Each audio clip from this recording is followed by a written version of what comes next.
रुक करते हैं अगली खबर का। सुपर साइक्लोन अम्फान ने ओडिशा और पश्चिम बंगाल में भारी तबाही मचाई है।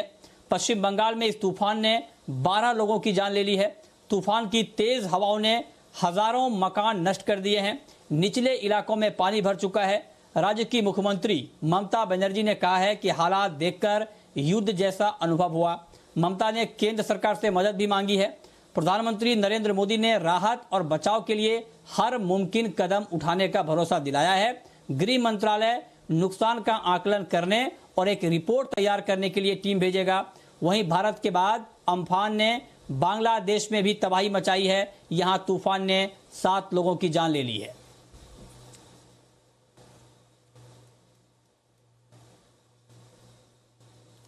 और इस पर ग्राउंड रिपोर्ट के साथ हमारे संवाददाता भुवनेश्वर से जुड़ रहे हैं जजाति केसरी मोहंती।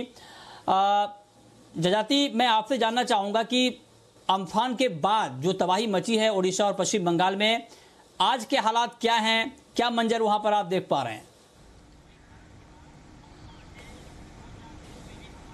देखिए, आज सुबह सुबह कैबिनेट सेक्रेटरी राजीव गौबा ने वीडियो कॉन्फ्रेंसिंग से यहाँ के जो चीफ सेक्रेटरी है और स्वतंत्र रिलीफ कमिश्नर है उनसे बात किए, खुल के क्या क्या नुकसान हुआ है, किस किस क्षेत्र में नुकसान हुआ है, सभी जानकारी लिए हैं। अगर हम नुकसान की बात करें तो 12 जिले जो है तटीय इलाका में, उसमें 90 ब्लॉक प्रभावित हुए हैं।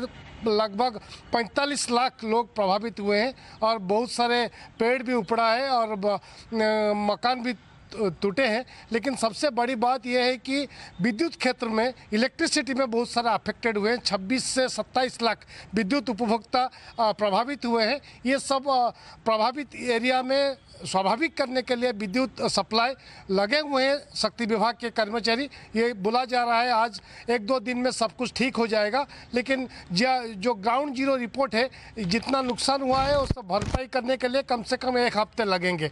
तो दूसरी बात, अगर हम बात करें खेती ज़मीन की, 1 लाख हेक्टेयर खेती ज़मीन भी प्रभावित हुए हैं।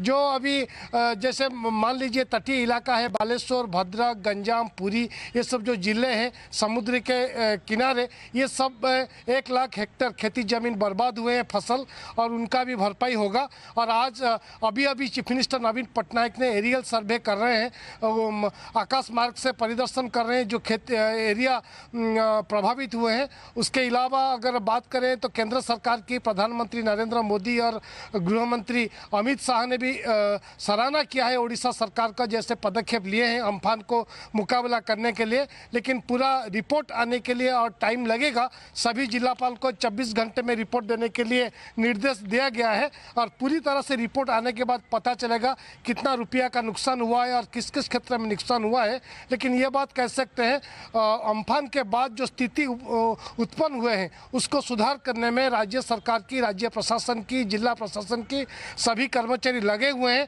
ये उम्मीद है 1-2 दिन लग जाएगा सभी स्वाभाविक होने में। जैसे आप यातायात की बात करें या विद्युत सप्लाई की, और उसके अलावा जैसे खेती ज़मीन जहां नुकसान हुआ है उसकी पूरी तरह से रिपोर्ट आने के बाद राज्य सरकार ने भरपाई देने का भी योजना कर रहा है। लेकिन ये सब पूरी रिपोर्ट आने के लिए और 2-4 दिन हमको इंतज़ार करना पड़ेगा।